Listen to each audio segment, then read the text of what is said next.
नमस्कार। हम लोगों ने पिछले अध्याय में चतुर्थ भाव के विषय में समझा था। आज अध्याय संख्या 110 में हम लोग चर्चा करेंगे पंचम भाव। हम लोग प्रथम भाव, तृतीय भाव और चतुर्थ भाव तक हम लोगों ने समझ लिया है। आज हम लोग पंचम भाव को समझेंगे।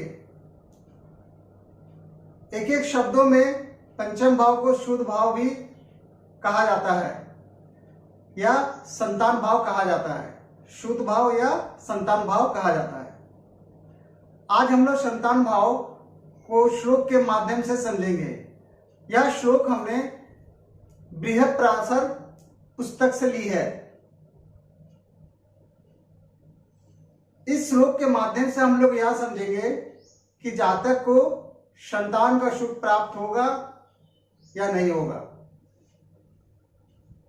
जातक को संतान आसानी से प्राप्त होगा या बहुत यत्न करने के बाद प्राप्त होगा। आइए इसे समझने का हम लोग प्रयास करते हैं।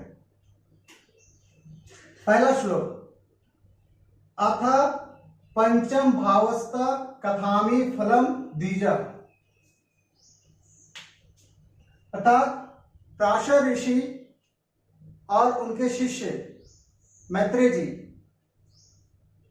दोनों के बीच का यह संवाद है। पराशर जी मैत्रेय जी से कर रहे, हे द्विज, अब मैं पंचम भाव के फल को कहता हूं, इसे तुम सुनो। लग्न पे शुद्ध भाव स्ते, शुद्ध पे च सूते स्थिते। अर्थात शुद्ध भाव अर्थात पंचम भाव यदि पंचम भाव में लग्न से स्थित हो या पंचम भाव में पंचमे से स्थित हो। दूसरा नंबर श्लोक में कहता है, केंद्र त्रिकोण समस्ते व पूर्णम पुत्र सुखम वदेत। यदि लग्नेश और पंचमेश कहां स्थित हो? केंद्र त्रिकोण में स्थित हो, तो ऐसे स्थिति में हम लोग कहेंगे कि जातक को संतान का पूर्ण सुख प्राप्त होता है। अर्थात यदि लग्नेश पंचम भाव में हो या पंचमेश पंचम भाव में हो या लग्नेश और पंचमेश केंद्र त्रिकोण में स्थित हो, ऐसी यदि स्थिति किसी की कुंडली में बनती है तो हम कह सकते हैं कि जातक को पुत्र सुख का प्राप्त होगा।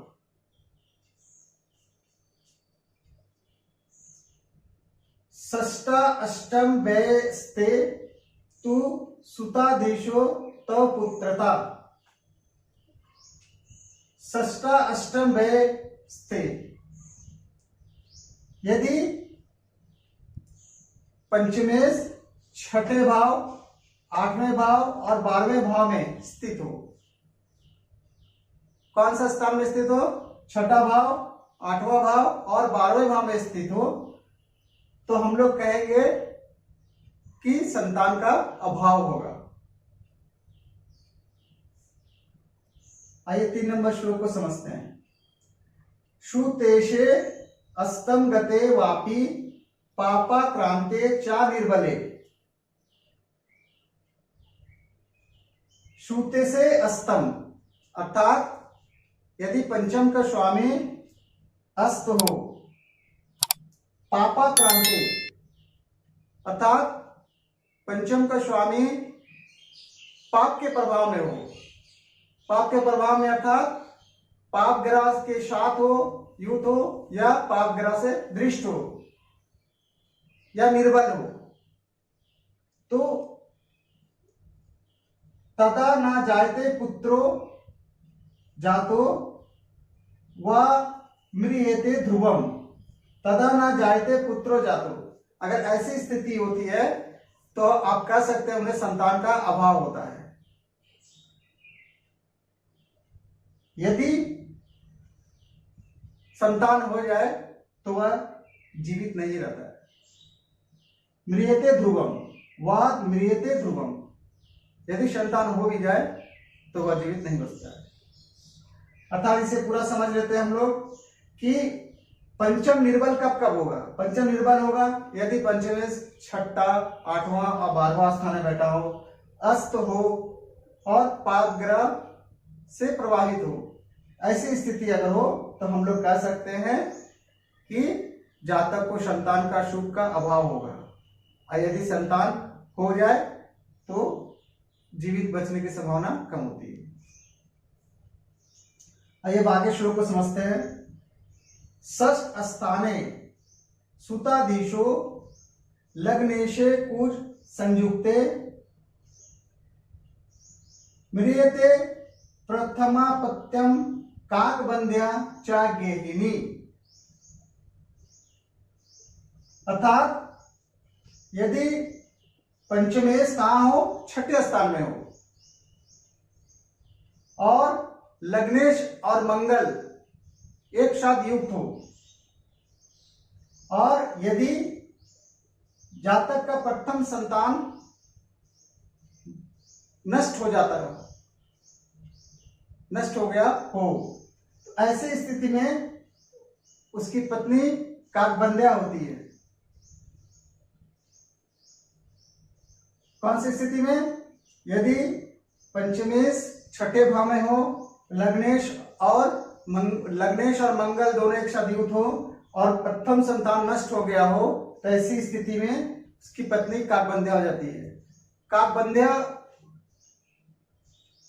होने से ज्योतिष के अनुसार काकबंध्या का अर्थ होता है कि यदि प्रथम संतान यदि नष्ट हो जाता है तो उसके बाद संतान यदि नहीं होता है तो बहुत लंबे समय के बाद संभावना होता है कि संतान हो। अनुमानता इसे कह सकते हैं कि 10 वर्ष 12 वर्ष के बाद हो सकता है कि संतान की फिर प्राप्ति हो। इसे काकबंध्या योग कहते हैं। इसे हम लोग विस्तार पूर्वक और आगे पढ़ेंगे, जब प्रेडिक्शन आगे जब देखेंगे तब हम लोग पढ़ेंगे संतान को पढ़ेंगे। अगला श्लोक देखते हैं। श्रुतेशो बीजगो यत्र श्रुत स्थानम न पश्यन्ति, क्षमा चाहते हैं, पश्याति। श्रुतेशो निजगो यत्र श्रुत स्थान न पश्यति। अर्थात जो पंचमेश है वह अपने नीच के स्थान में स्थित हो। जो पंचमेश है अपने नीच ग्रह में स्थित हो, गृह में स्थित हो, और जहां वो बैठा है वहां से वह पंचम भाव को नहीं देख रहा हो। अर्थात आइए से एक कुंडली से समझते हैं।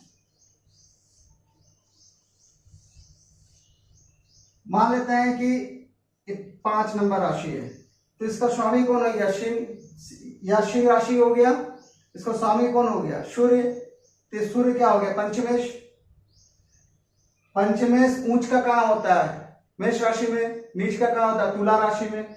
यदि तुला राशि ये हो जाएगा। यदि तुला राशि में सूर्य यहां स्थित हो तो क्या सूर्य पंचमेश को देख पा रहा है? नहीं देख पा रहा है। सूर्य पंचमेश को नहीं देख पा रहा है। यदि ऐसी स्थिति हो तथा तत्र शौरी बुधो शैतान काकबंध्या तो मापनुयात। यदि पंचमेश नीच की राशि में स्थित हो और अपने भाव को नहीं देख रहा हो, तथा यदि पंचम स्थान में कौन बैठा हो? शौरी बुधो। शौरी का अर्थ होता है शनि, और कौन बैठा है? बुध। यदि बुध बैठा हो, ऐसी स्थिति हो, तो हम लोग कह सकते हैं कि जातक की पत्नी काकबंध्या होती है। पंचम स्थान में शनि और बुध की चर्चा की गई है। क्यों? आइए इसे समझते हैं। सबसे पहला चीज, शनि जो है वो मंदगामी ग्रह है, किसी भी कार्य को क्या करता है, विलंब कराता है, पहला। दूसरा, बुध जो है वह शनि का साथ स्थित है, शनि अशुभ ग्रह है, तो बुध उसके साथ स्थित होने से बुध भी क्या हो गया, अशुभ हो गया। यहां पर इस भाव में वो क्या करेगा, दोनों अशुभ परिणाम देगा। ये हम लोग आगे श्लोक को देखते हैं। भाग्येशो मूर्तिवर्ती चेता सुतेशो निजगे यदि, अर्थात भाग्येशो, यदि भाग्येश कहाँ हो, लग्न में स्थित हो, और सुतेशो, पंचमेश कहाँ हो, अपने नीच की राशि में स्थित हो। भाग्येश कहाँ स्थित हो, लग्न में स्थित हो, और पंचमेश कहाँ गया हो, अपने नीच की राशि में गया हो। सूते केतु बुधो सयताम सूतम कष्टदा विनिर्दिशेत।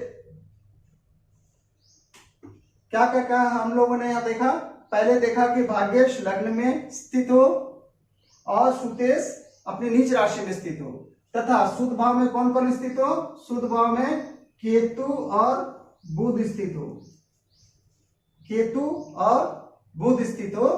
अगर ऐसी स्थिति होती है तो जातक को संतान बहुत यत्न करने के बाद प्राप्त होता है, आसानी से प्राप्त नहीं होता है, काफी कष्ट के बाद प्राप्त होता है।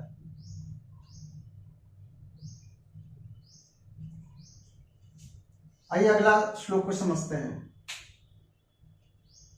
षष्टा अष्टम व्ययस्तो वा नीचो वा शत्रु राशिग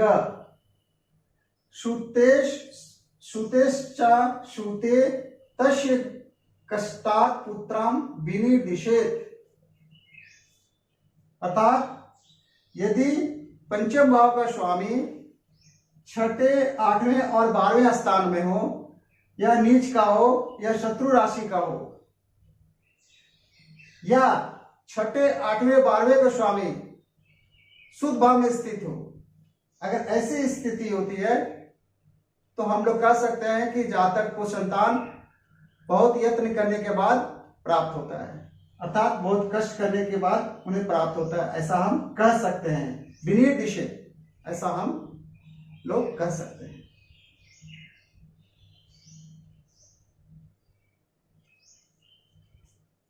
उम्मीद करता हूं कि आप लोगों को यह छोटा सा ज्योतिष का ज्ञान पसंद आया होगा। यदि पसंद आया हो तो कृपया चैनल को सब्सक्राइब तथा वीडियो को लाइक, शेयर, कमेंट तथा बेल आइकन को जरूर प्रेस करें। इस वीडियो को अंत तक देखने के लिए आप सभी का बहुत बहुत धन्यवाद। नमस्कार।